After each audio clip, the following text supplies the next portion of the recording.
नमस्कार दोस्तों, कैसे आप लोग? आज मैं डिस्कशन करने वाला हूँ एक पॉपुलर पैकेजिंग कंपनीज के बारे में।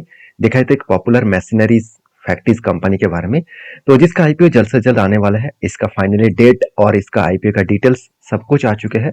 तो इस वीडियो में मैं पूरा डिस्कशन करूंगा, क्योंकि इंडिया में जितने सारे पैकेजिंग प्रोडक्ट बनते हैं, तो उसके जो पैकेजिंग का जो फ्रेम है उसको बनाने का काम इस ममता कंपनीज बनाते हैं। तो आज इसके बारे में डिस्कशन करूंगा कि पूरा के पूरा कंपनी काम करते हैं, कंपनी का बिजनेस का मॉडल्स क्या है, फ्यूचर ग्रोथ क्या है, साथ ही साथ फाइनेंशियल फंडामेंटल्स, उसके साथ साथ आईपी का डिटेल्स। तो चलो शुरू करते हैं वीडियो को शुरू करने से पहले मैं रिक्वेस्ट करूंगा, चैनल को सब्सक्राइब नहीं किया तो जरूर कर लीजिएगा। सबसे पहले देखिए, इस कंपनी का खासियत पॉइंट में बता दूं, कंपनी 75 कंट्रीज को खुद के प्रोडक्ट को सेल करते हैं। एक बेस्ट पॉइंट मुझे यहाँ पे लगा कि कंपनी का जो बिजनेस है सिर्फ इंडिया में नहीं है, वर्ल्ड वाइड बेसिस है। और वो भी 75 जो कंपनी को सेल करते हैं, ज्यादा से ज्यादा अमेरिका, यूरोप, साथ ही साथ अफ्रीका, साथ ही साथ ऑस्ट्रेलिया, इस तरीके से न्यूजीलैंड से लेकर जापान से लेकर अलग अलग कंट्रीज को कंपनी प्रोडक्ट को सेल करते हैं और मतलब कंपनी का प्रोडक्ट बनाते हैं। तो जो पैकेजिंग फूड होते हैं, जो खाने खाने पीने का चीज हम लोग बाजार में जाकर खरीदते हैं, तो उसके लिए तो पैकेजिंग फ्रेम तो लगेगा ना। तो उसको पैकेजिंग कौन करेगा? तो उसके लिए जो फ्रेम का आप देख सकते हैं, जो पैकेजिंग है एक्चुअली वो मतलब फ्रेम को बनाते हैं, मतलब पैकेट को बनाते हैं। तो उसी पैकेट से वो बाकी यहाँ पे देख सकते हैं पैकेजिंग किया जाता है। तो बेसिकली पैकेजिंग मशीन्स, साथ ही साथ कन्वर्टिंग मशीन्स, साथ ही साथ ब्लो फिल्म्स मशीन यहाँ पे देख सकते हैं।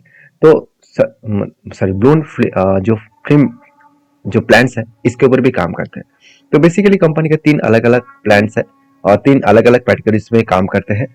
तो सीधा सीधा मैं कंपनी के बिजनेस के ऊपर आपको लेके जाता हूँ, वहां पे सारे डिटेल्स आपको मेंशन किया जाएगा। तो आप देख सकते हैं कंपनी स्टार्ट होता है 1979 में। कंपनी का नाम है ममता मशीनरीज लिमिटेड, और वो भी manufacturing and export machines for making plastic bags, sponge मतलब पाउच, पैकेजिंग एंड साथ ही साथ जो इक्विपमेंट्स होते हैं, एक्सटेंशन जो इक्विपमेंट्स होते हैं, वो कंपनी बनाते हैं। तो यहाँ पे आपको क्लियर कट आपको अंदाजा लग चुका है कंपनी का बिजनेस क्या है। अभी the company provide manufacturing solution for the packaging industries का पूरा पूरा काम करते हैं। कंपनी बेसिकली एफएमसीजी प्रोडक्ट के पैकेजिंग मतलब फ्रेम बनाते हैं। फूड्स बेवरेजेस इंडस्ट्रीज के ऊपर कंपनी काम करते हैं। The company customer including Balaji मतलब पैरिस प्राइवेट लिमिटेड, साथ ही साथ 10 पॉलीमर्स प्राइवेट लिमिटेड, साथ ही साथ आप देख सकते हैं कितने कौन सा कंपनी का पैकेजिंग प्रोडक्ट बनाते हैं। आप यहाँ पे देख सकते ओम फ्लेक्स इंडिया, साथ ही साथ चितले फूड्स इंडिया, V3 जो पॉलीप्लास्ट है प्राइवेट लिमिटेड, उसके लिए भी कंपनी काम करता है। लक्ष्मी जो स्नैक्स है उसके लिए भी काम करते हैं। तो इस तरीके से छोटे से बड़े कंपनीज के साथ कंपनी डील करते हैं। साथ ही साथ कंपनी नेशनल नहीं इंटरनेशनल लेवल में भी काम करते हैं। जो मैं पहले ही बोल चुका हूँ, 75 कंट्रीज को कंपनी प्रोडक्ट को एक्सपोर्ट करते हैं। और कंपनी का जो प्रोडक्ट एक्सपोर्ट किया था यूरोप, साउथ अफ्रीका, एशिया के बहुत सारे जगह पे। साथ ही साथ ये भी बता the company has two machine manufacturing जो फैसिलिटीज है on the India and one in the USA. मतलब इंडिया में भी वो मैन्युफैक्चरिंग करते हैं, साथ ही साथ यूएसए में भी मैन्युफैक्चरिंग करते हैं। और कंपनी बता रहा है कि टोटल एम्प्लॉय जो है 87 स्किल इंजीनियरिंग है इसका, मतलब एप्लीकेशन एक्सपोर्ट्स, साथ ही साथ electronics, mechanicals and software and design. तो अलग अलग कैटेगरीज के कंपनी का एक्सपर्ट है, क्योंकि देखिए डिजाइन भी उसको बनाना पड़ता है, साथ ही साथ उसको सॉफ्टवेयर में डेवलपमेंट भी करना पड़ता है, मशीन भी हैंडलिंग करने का और इलेक्ट्रॉनिक्स के भी काम करने का टोटल एम्प्लॉयज लगते हैं। तो कंपनी की आप एम्प्लॉयज देखकर आपको लग रहा है कि इतना कम एम्प्लॉयज में कंपनी कर रहा है, इतने कंट्रीज को वो सप्लाई क्यों दे रहा है? क्योंकि उसका मेनली बिजनेस है चेन सिस्टम, वो भी मशीनरी के माध्यम से।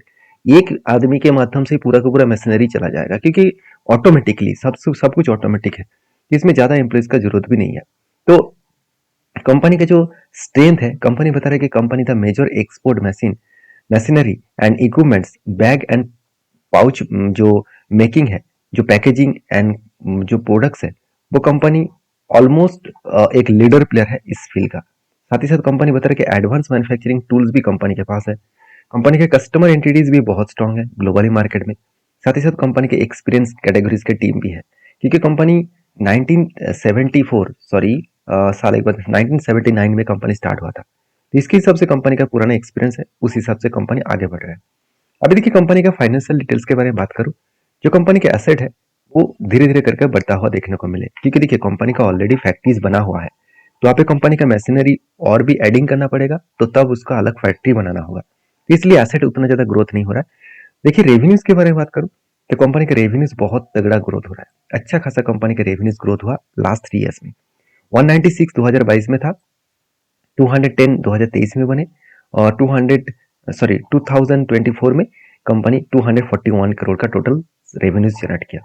अभी प्रॉफिट के बारे में बात करूं, जो 21 करोड़ था 22 करोड़ बने, अभी 36 करोड़ बने, मतलब साल भर में कंपनी धीरे धीरे करके खुद का प्रॉफिट को अलग लेवल में मेंटेन कर रहा है। नेटवर्क के बारे में बात करूं कंपनी का, 103 करोड़ का नेटवर्क अभी बढ़ के 131 करोड़ हो चुके हैं। तो देखिए कंपनी का जो कर्जा है, मुझे यहाँ पे बेस्ट पॉइंट लगा, कंपनी का कर्जा एक टाइम 40 करोड़ के आसपास था, बहुत ज्यादा कर्जा था, वो घटकर आज 11.60 करोड़, मतलब सीधा सीधा 50% कर्जा कम हो चुके हैं। तो यहाँ पे गुड पॉइंट सही है कि कंपनी का जो कर्जा है वो कम हो रहा है, क्योंकि कर्जा अगर ज्यादा होता तो कंपनी का प्रॉफिट मार्जिन चला जाता। तो यहाँ पे जो प्रॉफिट का ग्रोथ हुआ है सिर्फ यही कारण के वजह से, क्योंकि कर्जा कम हुआ तो कंपनी का प्रॉफिट भी बढ़े। अभी देखिए कंपनी का ROC एंड ROE मुझे बहुत एंड शानदार लगा, कंपनी का पी रेशियो भी एकदम वैल्यूएबल जगह पे है, और कंपनी का डेप्थ एकदम ना के बराबर हो चुके हैं, जो पहले डेप्थ था वो कम हो चुके हैं। देखिए आज 0.09% के आसपास है, मतलब 0.18% के आसपास पहले डेप्थ था, तो वो कम कर चुके लास्ट 3 ईयर्स में। और कंपनी का जो पेट मार्जिन है वो भी 15% के आसपास है। अभी इस कंपनी के जो मेन IPO ले आने का तो इशू यहाँ पे आपको पता होना चाहिए।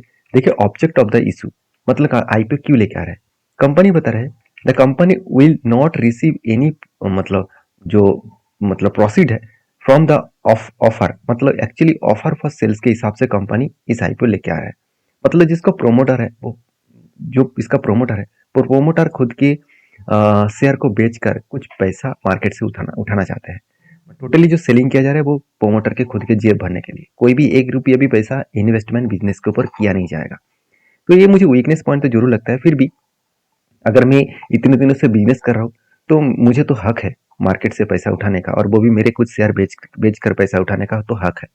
तो मुझे ये देखना है कि कंपनी में अगर स्टेबिलिटी है तो ठीक है, अगर कंपनी बेकार है, जैसे पेटीएम जैसे देखा जाए तो बाकी जो कंपनीज आया, मामाअर्थ जैसे कंपनी, पेटीएम जैसे कंपनी, नाइका जैसे कंपनी, वो कंपनी प्रोमोटर क्यों माल बेचा, क्योंकि वो कंपनी बिजनेस में लॉसेस चल रहा था, तो इसलिए वो माल बेचकर भागना चाहते थे, तो इसलिए वो पब्लिक से पैसा उठा लिया।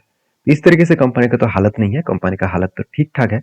अभी कंपनी का पेयर ग्रुप से बात करूं तो आप देख सकते हैं इस सेक्टर में ममता मैसनरी लिमिटेड के साथ साथ रज्जू इंजीनियरिंग है, साथ ही साथ विंडसोर मशीन लिमिटेड है, साथ ही साथ कोबरा कंपनीज भी है। ये सारे कंपनीज के सारे बात करूं तो अर्निंग पर शेयर में कंपनी का परफॉर्मेंस तगड़ा देखने को मिला, मतलब कंपनी इंडस्ट्रीज के हिसाब से भी अच्छा परफॉर्मेंस कर रहा है। साथ ही साथ वैल्यूएशन पी रेशियो तो एकदम सस्ता है, 16% के आसपास है, और बाकी कंपनी का पी रेशियो बहुत हाई है। तो यहाँ पे कंपेरिजन किया जाए तो कंपनी का जो नैव वैल्यू है वो भी देखा जाए तो ठीक ठाक है।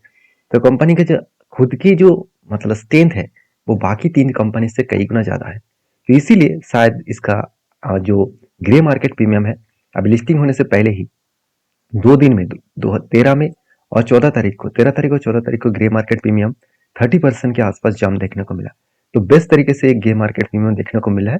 तो सीधा सीधा कहूँ तो एक दिन में 30% का भी अगर जंप हुआ तो अच्छा खासा ग्रोथ देखने को मिलेगा। अभी चलो IPO का डेट देख लेते हैं, कौन सा डेट में IPO आपको इश्यू किया जा रहा है। तो टोटल IPO का जो डेट है उसको मैं आपके साथ शेयर करूं तो आप देख सकते हैं 9 तारीख को, सॉरी 19 तारीख को IPO ओपनिंग होगा, 23 तारीख को क्लोज होगा। IPO का फेस वैल्यू 10 रुपए के हिसाब से 230 रुपीज इसका प्राइस रखा गया है। 61 शेयर, छोटा सा IPO लेके आ रहा है, मार्केट से ज्यादा पैसा वो नहीं उठा रहा है सर, 180 करोड़ के आसपास पैसा उठा रहा है, और पूरा का पूरा ऑफर फर्स्ट सेल है, मैं पहले ही बता चुका हूँ, ये पूरा का पूरा प्रोमोटर के जेब में जाएगा 180 करोड़ के आसपास।